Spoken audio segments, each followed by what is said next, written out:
que Deus leva para os lugares altos, né? Mas hoje Deus tirou alguém do lugar alto para sentar ao lado de um homem. Isso é um milagre que nós estamos vivendo nessa nação brasileira.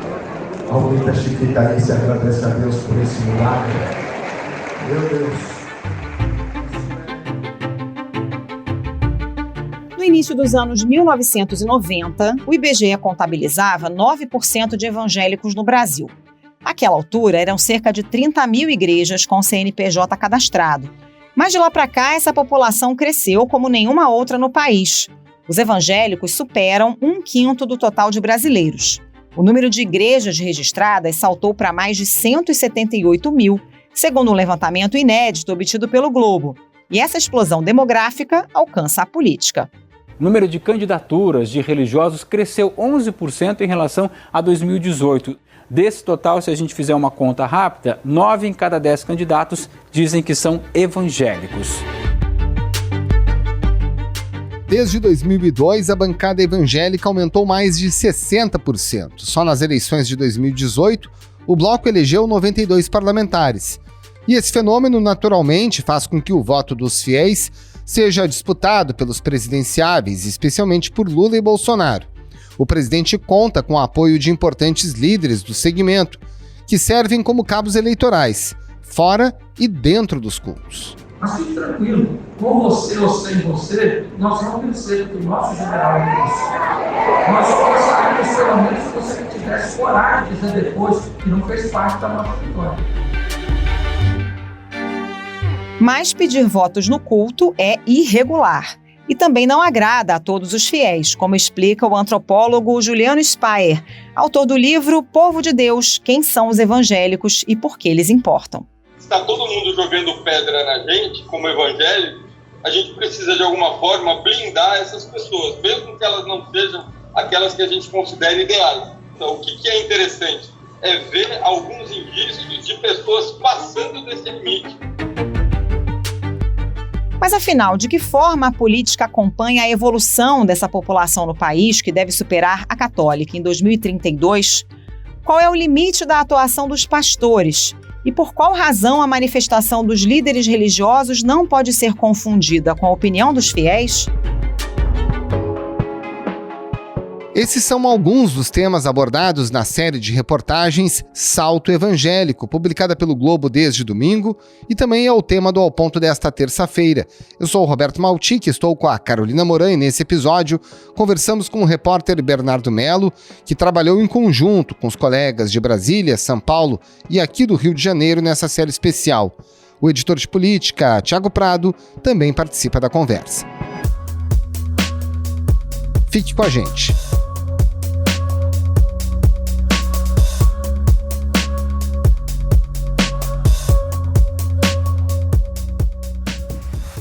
Bernardo Melo e Tiago Prado. Começando com você, Bernardo, você e a repórter Natália Portinari fizeram um trabalho bem detalhado de filtragem de dados para identificar o crescimento das igrejas evangélicas no país na última década. Na década anterior, já havia sido registrado um grande salto, né? O que aconteceu nos últimos 10 anos? A gente vê, Carol, que esse é um crescimento que ele acontece justamente aí no período pós-censo demográfico de 2010, quando já se identificou que havia ali uma expansão da presença evangélica no Brasil. A gente tem algumas explicações para isso. Acho que, primeiro, o aumento, né, da urbanização do Brasil. A gente tem mais pessoas morando em cidades grandes, especialmente em áreas de periferia, em áreas desassistidas tanto pelo Estado como também por outras religiões, que não conseguem chegar com tanta rapidez aí esses bolsões de população, muitas vezes com muita pobreza e problemas aí graves sociais. As igrejas evangélicas, elas ocupam esse espaço com muita velocidade, tanto aí como um trabalho espiritual, né, um trabalho religioso, mas também com ações sociais, com distribuição de cestas básicas, alfabetização, enfim, uma série de movimentos ali que ajudam a integrar essas populações. E aí, além disso, a gente tem um crescimento, a reboque, né, do crescimento do número de fiéis, a gente tem um crescimento de igrejas, propriamente dito. A gente tem uma abertura cada vez maior de novas denominações e, consequentemente, um aumento do poder, da influência política dessas lideranças, né, dessas igrejas, que passam a ocupar mais espaços de poder, inclusive elegendo mais representantes no Congresso. A bancada evangélica, como a gente mostrou na primeira reportagem aí da série, ela praticamente dobra de tamanho de 2002 para 2018, né, na nossa última eleição. Então a gente tem uma ocupação maior de espaço, inclusive na política, e isso ajuda a entender também esse crescimento evangélico, né, no país. Pois é, Thiago, como você observa, né, o interesse das diferentes lideranças, das diferentes denominações na presença política que o Bernardo acaba de mencionar, né? De fato, a população evangélica cresceu muito, o número de igrejas também cresceu muito, e isso foi acompanhado de uma maior presença política. Como é que se deu isso? A matéria ali, que começa no domingo, ela tem o esforço de também mostrar as várias iniciativas legislativas que esses parlamentares, né, tiveram no Congresso e tiveram êxito ali, né? E a gente repara ali que existe uma agenda tributária muito forte, né, que eles conseguem aprovar no Congresso Nacional, corroborando ali a questão da isenção que as igrejas têm no pagamento de impostos. A sessão solene do Congresso Nacional, destinada à promulgação da Emenda Constitucional número 116 de 2022, para prever a não incidência sobre templos de qualquer culto, do Imposto sobre Propriedade Predial e Territorial Urbana, IPTU, ainda que as entidades... Então, a gente tem ali também demonstrado ali uma grande influência dos evangélicos com relação a pautas de costumes, mas não no sentido de aprovar coisas novas, e sim de manter legislações que já existem, assim. Então, acho que foi muito importante ali o aumento deles na política e o aumento deles na sociedade civil. A gente está falando de um grupo, os evangélicos, eles tinham ali por volta de 8% da população. Hoje a gente não tem censo atualizado, mas o Instituto de Pesquisa coloca ali um patamar de 30%, né? Então, esse patamar crescente fez com que eles conseguissem travar várias propostas ali que poderiam ter passado, uma mudança na questão do aborto, das drogas. Nisso, esse crescimento dos evangélicos teve esse significado ali no legislativo. A gente fez uma entrevista com o Juliano Speyer, né, que fez um importante livro aí sobre os evangélicos, né, O Povo de Deus, em que a gente pergunta ali para ele, e é interessante como o Speyer, ele na entrevista, ele não tem respostas definitivas para tudo, né? Eu acho que esse é o barato ali da entrevista dele. A gente pergunta até que ponto o que é legítimo e o que não é legítimo nessa participação política, né? A gente faz a pergunta clara. Um pastor ser candidato é legítimo? O Speyer acha legítimo. Um pastor pedir votos para um outro político é legítimo? Ele acha legítimo.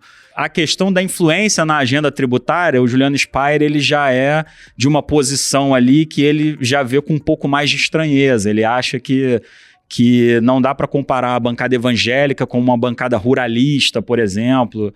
A gente chegou a falar com ele também um pouco sobre existir um partido político de uma única igreja. A Igreja Universal hoje tem um partido político, né, o Republicanos.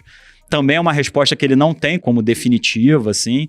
Então, acho que a própria sociedade está aprendendo a lidar com o crescimento dos evangélicos no Brasil e com a vontade deles de participar da política. Então, assim, não dá nem para dizer que tudo é errado nessa participação política. Acho que tem coisas que dá para a gente falar muito claramente que é errado. Hoje a lei brasileira é clara com relação a pedir votos dentro de uma igreja. Isso é um crime eleitoral, não pode ser feito, né?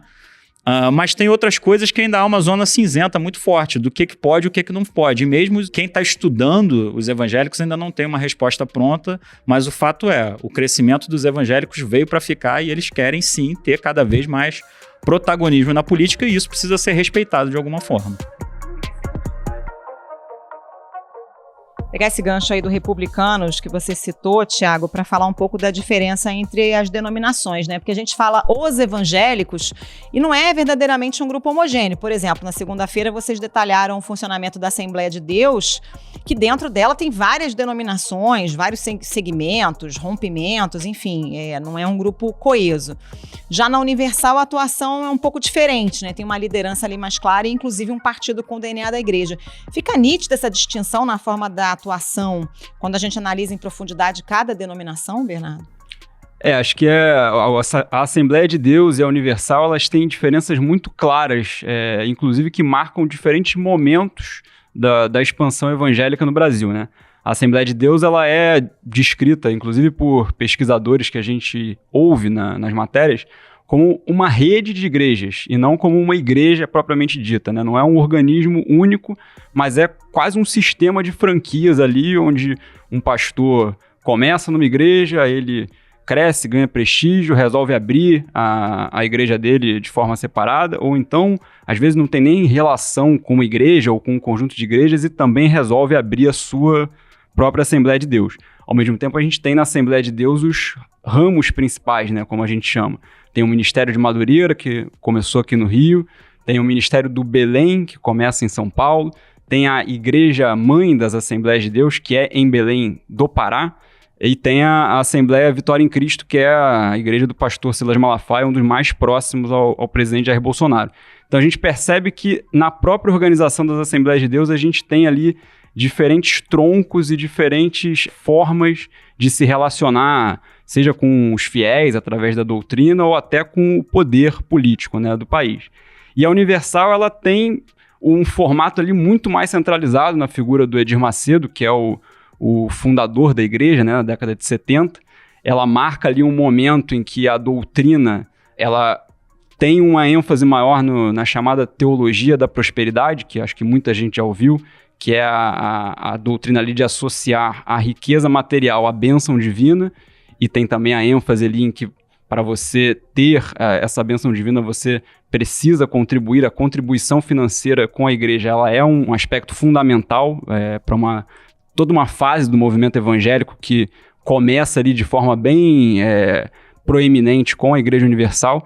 Então é um formato totalmente diferente da Assembleia de Deus, tanto de organização e também em alguns aspectos doutrinários mesmo. O que a gente percebe em relação a diferentes igrejas, e aí acho que é um ponto até em comum entre as Assembleias de Deus e a Universal, é, como o Thiago mencionou, essa tentativa, esse olhar por ocupar diferentes espaços, inclusive em relação aí à política, tanto com candidatos no legislativo, né, que é uma prática adotada aí por essas denominações e por outras também, de lançar seus próprios candidatos, mas também de manter relações amigáveis e mais ou menos próximas com diferentes governantes, com diferentes presidentes, inclusive aqui do Brasil. Nunca na história do Brasil, nunca. O que eu acabei de falar? Nunca na história do Brasil tivemos um presidente que honrasse o povo cristão, a Igreja de Jesus e Deus como Jair Messias Bolsonaro.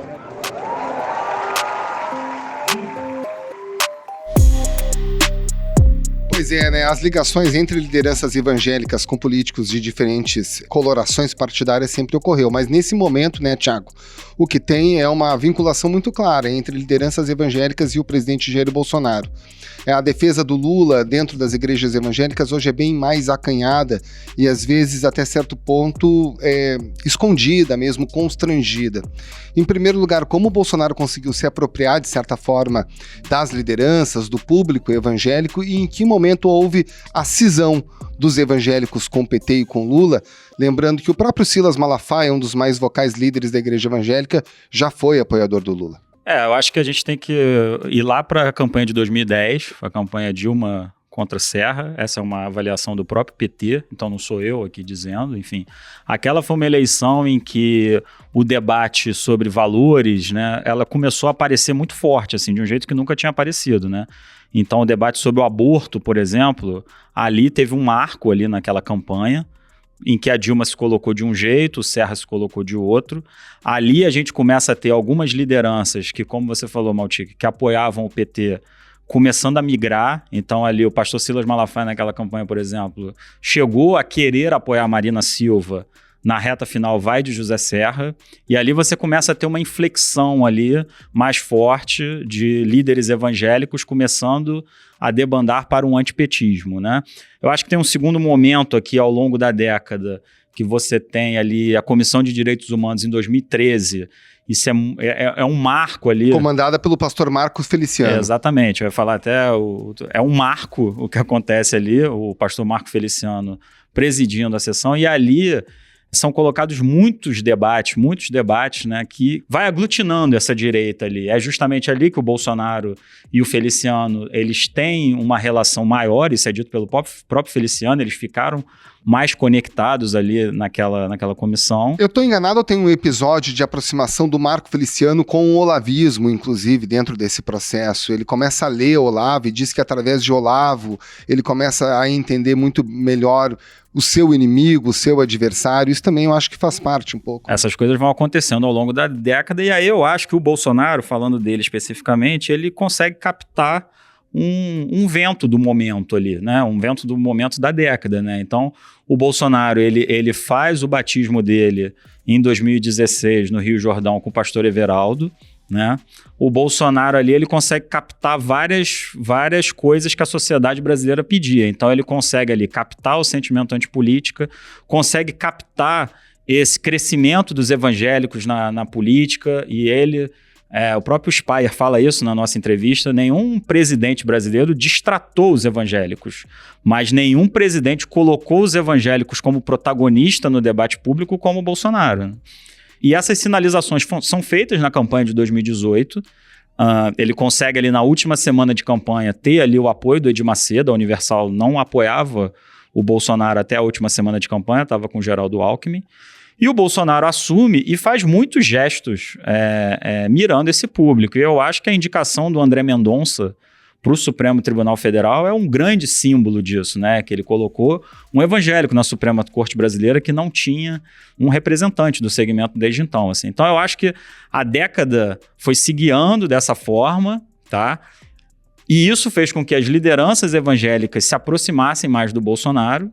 Mas o Lula ainda consegue falar com muitos desses fiéis, assim. Eu acho que essa é a importância aqui da nossa série também, de mostrar um pouco que fiel não é rebanho. Fiel, se fosse assim, os 100% dos evangélicos, então, seguiriam as lideranças evangélicas.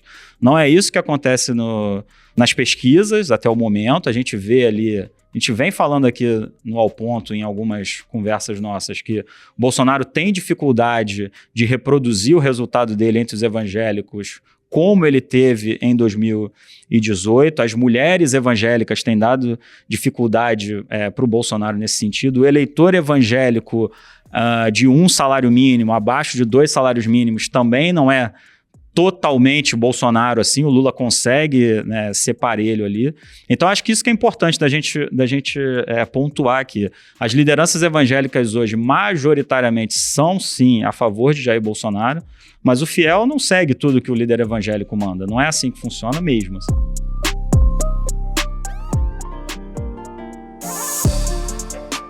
Agora, Tiago, os grandes líderes evangélicos, né, esses mais midiáticos, tipo o Malafaia, o próprio Marco Feliciano, se aproximaram muito da agenda do Bolsonaro, mas acabam trazendo a reboque nessa agenda pautas que não são originalmente das igrejas evangélicas. Por exemplo, a questão das armas.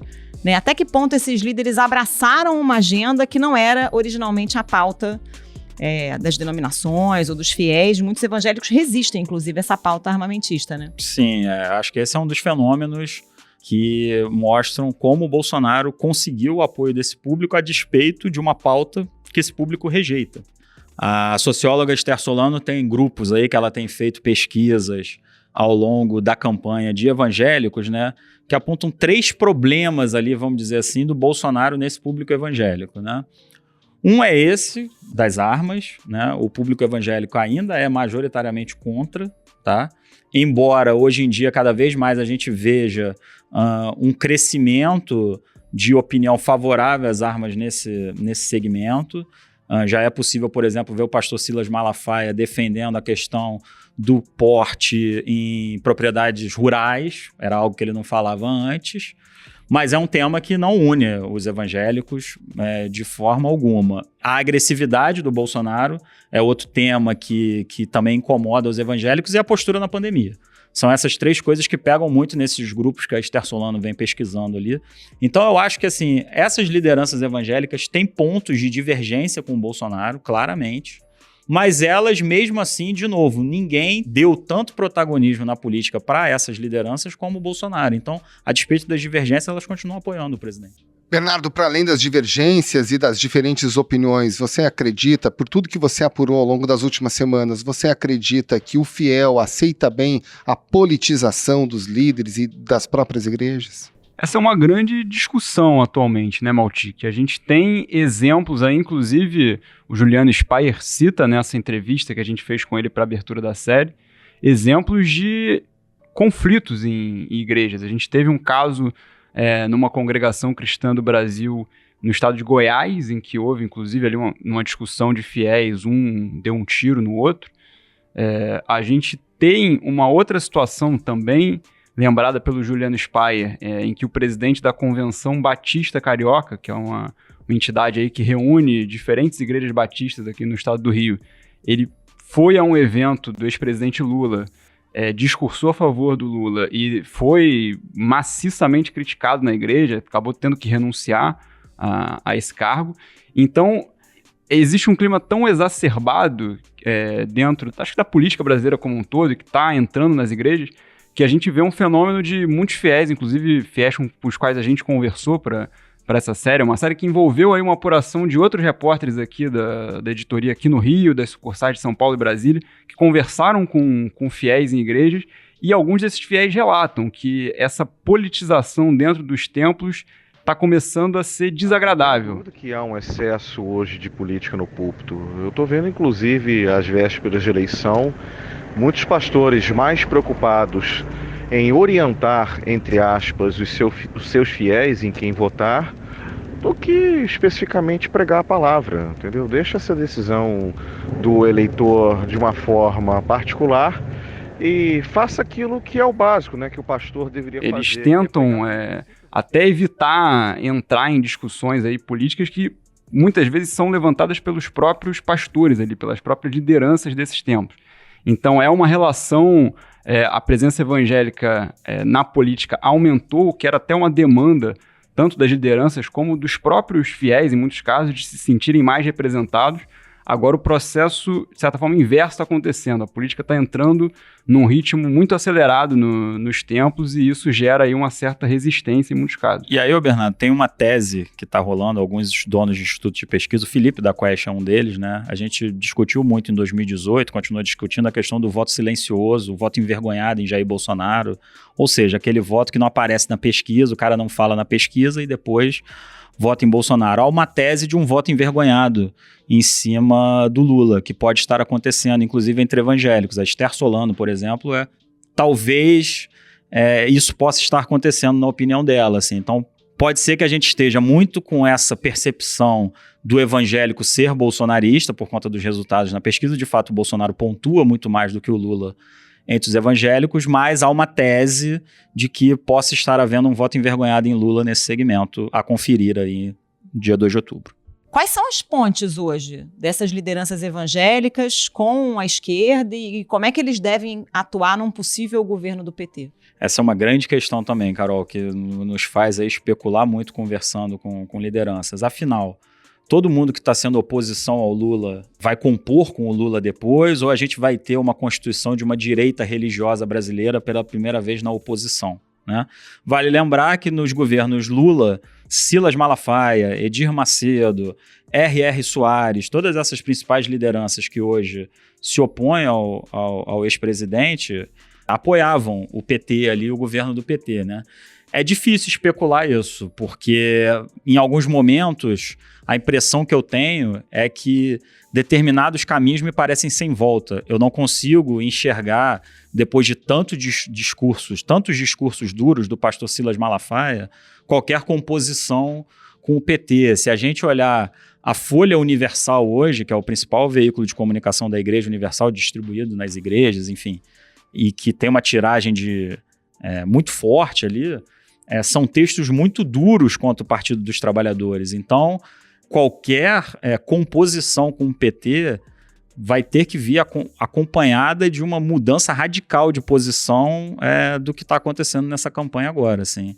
Essa é uma pergunta que eu vou dever a resposta, porque nem o PT hoje, quando a gente conversa com algumas pessoas, consegue exatamente saber como vão se comportar lideranças evangélicas caso o Lula tenha um terceiro mandato. Bernardo, a gente já falou sobre o crescimento vertiginoso nos últimos 20 anos, né, das igrejas evangélicas, já falamos sobre a Assembleia de Deus, sobre a Igreja Universal nesta terça-feira. Só que a série ainda não terminou. O que mais vem por aí? Temos mais 2 capítulos, Maltic. Na quarta-feira nós vamos publicar o capítulo sobre as igrejas chamadas protestantes históricas, que são ali as igrejas batistas, presbiterianas, são os ramos aí mais antigos, né, do protestantismo, e a gente vai falar sobre como, por muitos anos, por muitas décadas, essas lideranças, essas igrejas ficaram normalmente afastadas do processo político e estão se aproximando, estão numa guinada ali que é muito mais característica, ou vinha sendo muito mais característica, das igrejas chamadas pentecostais, que são uma onda um pouco mais recente aí de igrejas evangélicas. E na quinta-feira, para encerrar nossa série, nós vamos falar sobre os televangelistas, sobre pastores, lideranças que entraram aí com horários em rádio e televisão, especialmente na televisão, e sobre digamos assim, uma nova geração de televangelistas que são os influenciadores evangélicos. São não só pastores, não só lideranças de igrejas, mas pessoas que têm se aproximado aí do discurso religioso, especialmente do discurso evangélico, em podcasts, nas redes sociais, enfim, estão levando o evangelho aí, essa linguagem evangélica a uma nova fronteira. Thiago Prado, Bernardo Mello, muito obrigado pela participação de vocês. Um abraço e bom trabalho. Valeu, gente. Um abraço. Valeu, Maltic. Valeu, Carol. Obrigado a vocês. Sempre um prazer.